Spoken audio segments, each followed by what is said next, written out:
CPM-ൻ്റെ സംസ്ഥാന സമ്മേളന കാലമാണ്. ഈ സമ്മേളനത്തിന് മുൻകാലങ്ങളെ അപേക്ഷിച്ച് വളരെ പ്രാധാന്യമുണ്ട്. കാരണം പുതിയ ഒരു തെരഞ്ഞെടുപ്പിനെ നേരിടുകയാണ്. ഓരോ സമ്മേളനത്തിന് മുമ്പും അങ്ങനെയൊക്കെ ഉണ്ടായിട്ടുണ്ട്. പക്ഷേ ഇത് അതല്ല. കേരളത്തിൽ BJP അല്പം സ്പേസ് വർദ്ധിപ്പിച്ചു കൊണ്ടുവരുന്ന ഒരു സാഹചര്യം കൂടിയാണ്. ഇനിയിപ്പോൾ UDF-ന് അധികാരത്തിൽ കയറാമെന്നുള്ള അവരുടെ ഒരു അമിത പ്രതീക്ഷയിൽ നിൽക്കുന്ന സമയമാണ്. ഒപ്പം 2024 ലോക്സഭാ തെരഞ്ഞെടുപ്പിൽ CPM-ന് കനത്ത തോൽവിയുണ്ടായി. അപ്പോൾ ഇത്തരത്തിലുള്ളൊരു പശ്ചാത്തലത്തിലാണ് ഈ സമ്മേളനത്തിലേക്ക് പോകുന്നത്. CPM 24-ാം പാർട്ടി കോൺഗ്രസിന് മുന്നോടിയായിട്ടുള്ള സംസ്ഥാന സമ്മേളനം മാർച്ച് 6 മുതൽ 9 വരെ കൊല്ലത്ത് നടക്കുകയാണ്. ഈ സമ്മേളനത്തിലേക്ക് വരുമ്പോൾ CPM കനത്ത ആത്മവിശ്വാസത്തിലും, കാരണം കേരളത്തിലെ ഗവൺമെൻറ് രണ്ടാം ഗവൺമെൻറ്റിൻ്റെ കാലാവധി തീരാറായി 3-ാം ഗവൺമെൻറ്റിലേക്ക് വരേണ്ടതിന് മുമ്പുള്ളൊരു സംഘടനാ തെരഞ്ഞെടുപ്പാണ്, സമ്മേളനമാണ്. സ്വാഭാവികമായിട്ടും കമ്മ്യൂണിസ്റ്റ് പാർട്ടി ഓഫ് ഇന്ത്യ മാർക്സിസ്റ്റിന് അക്കാര്യത്തിൽ ഒരു സംശയമില്ലാത്ത തരത്തിലേക്ക് നിൽക്കുകയാണ്. ഇപ്പോൾ കമ്മ്യൂണിസ്റ്റ് പാർട്ടി ഓഫ് ഇന്ത്യ മാർക്സിസ്റ്റിൻ്റെ സാധ്യതയെപ്പറ്റി CPM മാത്രമല്ല, മുൻ KPCC പ്രസിഡന്റ് മുല്ലപ്പള്ളി രാമചന്ദ്രൻ കഴിഞ്ഞ ദിവസം പറഞ്ഞത് നമ്മുടെ ഓർമ്മയിലുണ്ട്. ഈ നിലയിലാണെങ്കിൽ 3-ാം പിണറായി വിജയൻ ഗവൺമെൻറ് എന്നുള്ളത് അദ്ദേഹത്തിൻ്റെ വ്യാഖ്യാനമാണ്. പാർട്ടിയാണ് നിശ്ചയിക്കുന്ന ആരായിരിക്കും നേതാവെന്നുള്ളത്. അപ്പം 3-മതും ഇടതുപക്ഷ മുന്നണി ഗവൺമെൻറ് എന്ന അവരുടെ കൂട്ടത്തിൽ പോലും ആശങ്കകൾ ഉണ്ടാകുന്നൊരു കാലം. 2, കേരളത്തിൽ BJP-യുടെ സാന്നിധ്യം വർദ്ധിച്ചത് ചെറുതല്ല. നല്ല കഴിഞ്ഞ പല തെരഞ്ഞെടുപ്പുകളെ അപേക്ഷിച്ച് BJP വലിയ തോതിൽ സ്വാധീനം വർദ്ധിപ്പിച്ചതിന് ശേഷമുള്ള തെരഞ്ഞെടുപ്പാണ്. പക്ഷെ കേരളത്തിലെ നിയമസഭാ തെരഞ്ഞെടുപ്പുകളെ ജനങ്ങൾ കാണുന്നത് എല്ലാ കാലത്തും നമ്മൾ പഠനവിധേയമാക്കിയാൽ വേറൊരു പാറ്റേണാണ്. പാർലമെൻറ്റ് തെരഞ്ഞെടുപ്പിൽ ഇടതുപക്ഷം അങ്ങോട്ട് പോയിട്ട് വലിയ കാര്യമില്ല എന്നൊരു തോന്നൽ സാധാരണ ജനങ്ങളുടെ മനസ്സിലുണ്ട്. തന്നെ അവിടെ പോയി ഇടതുപക്ഷത്തിന് പ്രത്യേകിച്ചൊന്നും ചെയ്യാനില്ല. എന്നാൽ തദ്ദേശ തെരഞ്ഞെടുപ്പ് നിയമസഭ 2020-ലെ 20-ലെ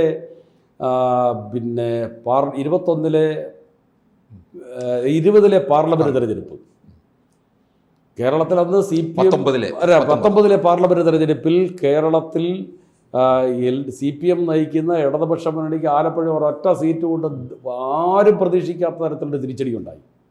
2020 തദ്ദേശ തെരഞ്ഞെടുപ്പ് വന്നപ്പോൾ 63% തദ്ദേശ സ്ഥാപനങ്ങൾ നേടിക്കൊണ്ട് ഇടതുപക്ഷ മുന്നണി ജൈത്രയാത്ര നടത്തി.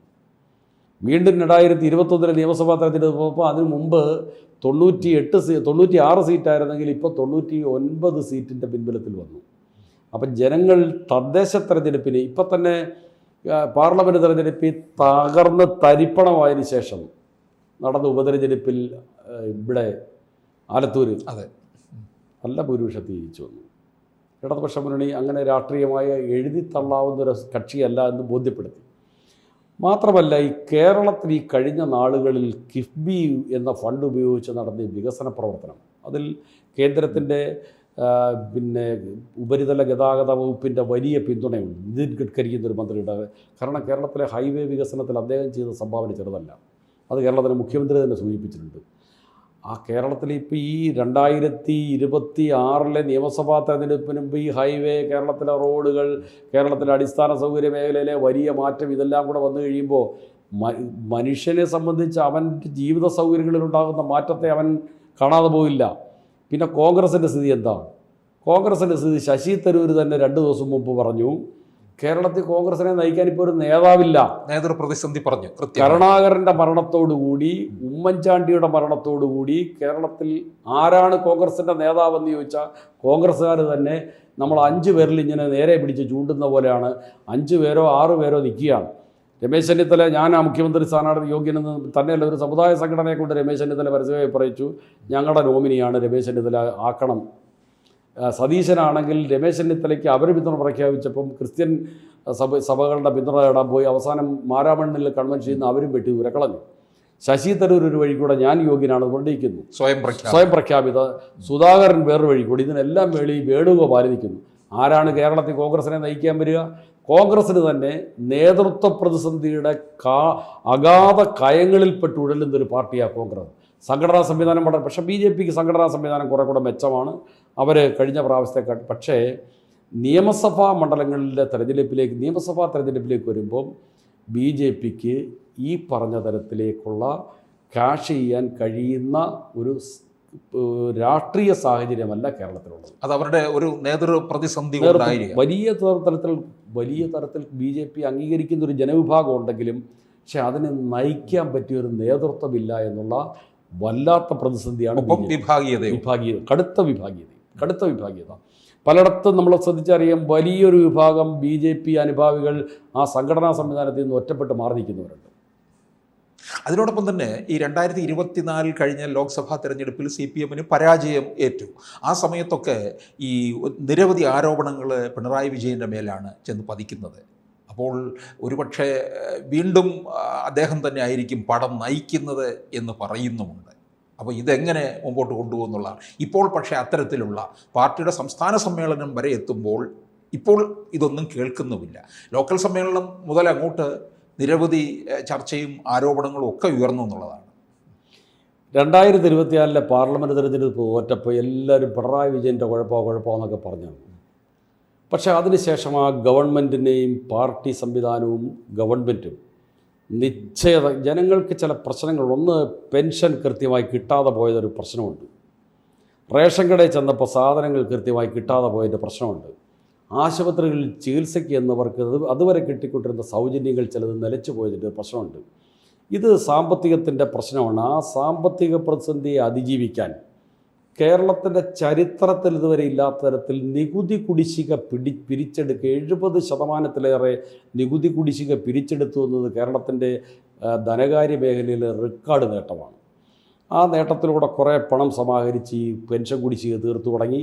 സർക്കാർ ഉദ്യോഗസ്ഥന്മാരുടെ DA പെൻഷൻ, അതുപോലെ തന്നെ പെൻഷൻകാരുടെ കുടിശ്ശിക, ഇതെല്ലാം തീർക്കുന്നതിനുള്ള നടപടികളിലേക്ക് ഗവൺമെൻറ് പോവുകയാണ്. നമ്മുടെ നാട്ടിലെ വികസന പ്രവർത്തനങ്ങളിൽ വലിയ തോതിലുള്ള നടപടിയിൽ വന്ന് ആ 2024 പാർലമെൻറ്റ് തെരഞ്ഞെടുപ്പിലെ തോൽവിക്ക് ശേഷം കേട്ട പിണറായി വിജയന് നേരെ കേട്ട അധിക്ഷേപങ്ങൾ ഇപ്പോൾ കേൾക്കാനില്ല. അതിനെ മറികടക്കാനുള്ള നിശ്ചയദാർഢ്യത്തോടുള്ള പ്രവർത്തനത്തോടെ അതിനെ മറികടക്കുകയും ഇപ്പോൾ പിണറായി വിജയനാണോ അതേ വേറെ ആരാണോ നയിക്കുന്നതിനെ സംബന്ധിച്ചുള്ള പത്രമാധ്യമങ്ങളിലെ ചർച്ചകളല്ലാതെ പാർട്ടി ഇതുവരെ അതിനകത്ത് ഔദ്യോഗികമായൊന്നും പ്രതികരിച്ചിട്ടില്ല. ചില നേതാക്കന്മാർ ചില പരാമർശം നടന്ന പാർട്ടിയുടെ ഔദ്യോഗിക തീരുമാനം വരുമ്പോൾ ഇപ്പോൾ പിണറായി വിജയൻ തന്നെ അദ്ദേഹത്തിൻ്റെ മഹത്വം നമ്മൾ ശ്രദ്ധിക്കണം. അദ്ദേഹം പറഞ്ഞ എന്താ, എൻ്റെ പാർട്ടി തെരഞ്ഞെടുപ്പിൽ ജയിക്കുക എന്നുള്ളതാണ് ഞങ്ങളുടെ ഇപ്പോഴത്തെ പ്രശ്നം, നേതാവാരെന്ന് പാർട്ടി സമയമാകുമ്പോൾ തീരുമാനിക്കുന്നതാണ് അദ്ദേഹം പറഞ്ഞത്. അതാണ് അതിനകത്തൊരു വിഷയം. ഒരു കാര്യം സംശയമില്ല, UDF നേതാക്കൾക്ക് പോലും ഇനി ഒരു അധികാരത്തിൽ ഇനി തൊട്ടടുത്ത തെരഞ്ഞെടുപ്പിൽ അധികാരത്തിൽ വരുന്ന അമിതമായ ആത്മവിശ്വാസം അവർക്കില്ല എന്ന് മാത്രമല്ല, അവരുടെ നേതാക്കന്മാരിൽ പലരും ഇടതുപക്ഷ മുന്നണിയുടെ തുടർ ഭരണം, മൂന്നാം ഇടതുപക്ഷ മുന്നണി ഭരണത്തെപ്പറ്റി ശശി തരൂർ, മുല്ലപ്പള്ളി രാമചന്ദ്രൻ അടക്കമുള്ള നേതാക്കൾ പരസ്യമായി തന്നെ പറയുന്ന തരത്തിലേക്ക് കാര്യങ്ങൾ എത്തിയിരിക്കുന്നു. UDF അങ്ങനെ ഒരു പ്രതിസന്ധിയിലേക്ക് പോകുമ്പോൾ കേരളത്തിൽ BJP അല്പം സ്പേസും ഉണ്ടാകും. BJP UDFിൻ്റെ തകർച്ചയുടെ ആ മേഖലയിൽ സ്പേസ് ഉറപ്പിക്കാൻ പോകുന്നത് BJP ആയിരിക്കും. അതിനെ ഏത് തരത്തിൽ CPM പ്രതിരോധിക്കുമെന്നുള്ളതും കൂടി. CPMനെ സംബന്ധിച്ച് CPMൻ്റെ ബേസ് വോട്ടുകളിൽ ചില ചോർച്ചകൾ കഴിഞ്ഞ പാർലമെന്റ് ഉണ്ടായി. അതിനെ തിരിച്ചു പിടിക്കാൻ ഈ പാർട്ടി സമ്മേളനങ്ങളുടെ കാലത്ത് CPM അതിൽ നിതാന്ത പരിശ്രമത്തിലായിരുന്നു. അതിനെ തിരിച്ചു പിടിക്കുന്നതിൽ ഒരു നല്ല ശതമാനം വിജയം CPM നേടിയിട്ടുണ്ട്. ആ ആത്മവിശ്വാസമാണ് CPMൻ്റെ നേതൃത്വം വരുന്ന തെരഞ്ഞെടുപ്പിൽ ഞങ്ങൾ തന്നെ ജയിക്കുമെന്ന് പറയാൻ കാരണം. ഒരുപക്ഷെ LDFിനകത്ത് നിന്ന് ചിലരെ, ഇപ്പം ജോസ് കെ മാണിയെ പോലുള്ളവരൊക്കെ തന്നെ വീണ്ടും UDFിലേക്ക് പോകാനുള്ള ഒരു ശ്രമം നടത്തുന്നു. ലീഗിനെ സംബന്ധിച്ചിടത്തോളം നമുക്കറിയാം ഇനി അവർക്ക് അധികാരമില്ലാതിരിക്കാൻ സാധ്യമല്ല. അതുകൊണ്ട് ഈ ലീഗാണ് ജോസ് കെ മാണി വിഭാഗത്തെ ഇപ്പുറത്തേക്ക് കൊണ്ടുവരാനുള്ള ശ്രമം വരെ നടത്തുന്നതെന്നും ഒരു പിന്നാമ്പുറ വർത്തമാനം തന്നെ ഉണ്ട്. താങ്കൾ 2 ദിവസം മുമ്പ് കേട്ടിട്ടുണ്ട് ജോസ് കെ മാണിയുടെ പ്രതികരണം. മുങ്ങുന്ന കപ്പലിലേക്ക് ആരെങ്കിലും കയറാൻ പോകുന്നത് തന്നെ ജോസ് കെ മാണി ചോദിച്ചത്. ആ കപ്പലിനകത്ത് അത് ദിശാബോധമില്ലാതെ നടുക്കടലിൽ കിടന്ന് ഇങ്ങനെ ചുഴിക്കകത്ത് കിടന്ന് കറങ്ങുന്ന ഒരു കപ്പലിലേക്ക് ആരെങ്കിലും ജീവനിൽ കൊതിയുള്ള ആരെങ്കിലും പോയി ചാടുമോ? പിന്നെ ലീഗിനെ സംബന്ധിച്ച് എന്താ ചോദിച്ചാൽ, ഈ തെരഞ്ഞെടുപ്പിൽ ഇടതുപക്ഷ മുന്നണി മൂന്നാമത് അധികാരത്തിൽ വന്നാൽ ലീഗെന്ന് സാധനമില്ലാതെ പോകും കേരളത്തിൽ. അതിൻ്റെ പ്രസക്തി നഷ്ടപ്പെടും. ലീഗിനകത്ത് വലിയ തോതിലുള്ള ഇപ്പം തന്നെ സമസ്ത എന്ന് പറഞ്ഞാൽ ലീഗിൻ്റെ ഭാഗമായിരുന്ന സംഘടന, അവരും ലീഗും തമ്മിലുള്ള ആശയക്കുഴപ്പങ്ങൾ ഓരോ ദിവസം എത്ര പരിഹരിക്കാൻ ശ്രമിക്കുന്നതോറും കൂടി വരികയല്ലേ. അപ്പം ഞാൻ ഒരിക്കൽ കൂടി പറയട്ടെ, UDF-നകത്തെ ആഭ്യന്തര പ്രശ്നങ്ങൾ കൂടുകയും കേരള കോൺഗ്രസ് വരുമെന്നുള്ള പ്രതീക്ഷ അവരിങ്ങനെ പുലർത്തുമ്പോൾ തന്നെ ഞങ്ങൾ ആ അപകടത്തിനില്ല എന്ന് അവർ പരസ്യമായി പ്രഖ്യാപിക്കുകയും അത്തരമൊരു അവസ്ഥയിൽ UDF തകർന്ന് തരിപ്പണമാകുന്ന കാഴ്ച ജനങ്ങളുടെ മുമ്പിൽ ഇങ്ങനെ ശശി തരൂരിൽ ഉൾപ്പെടെയുള്ള ആളുകൾ അത് പരസ്യമായി പറഞ്ഞുകൊണ്ടിരിക്കുന്ന ഒരു ഘട്ടത്തിൽ CPM-ൻ്റെ സമ്മേളനത്തോടുകൂടി സംഘടന കൂടുതൽ കരുത്താർജിച്ച് തദ്ദേശ തെരഞ്ഞെടുപ്പിലും അടുത്ത നിയമസഭാ തെരഞ്ഞെടുപ്പിലും കേരളത്തിൽ LDF-ൻ്റെ സാധ്യത ഉറപ്പാക്കുന്ന സമ്മേളനമായിരിക്കും ഇപ്പോൾ നടക്കുന്നത്.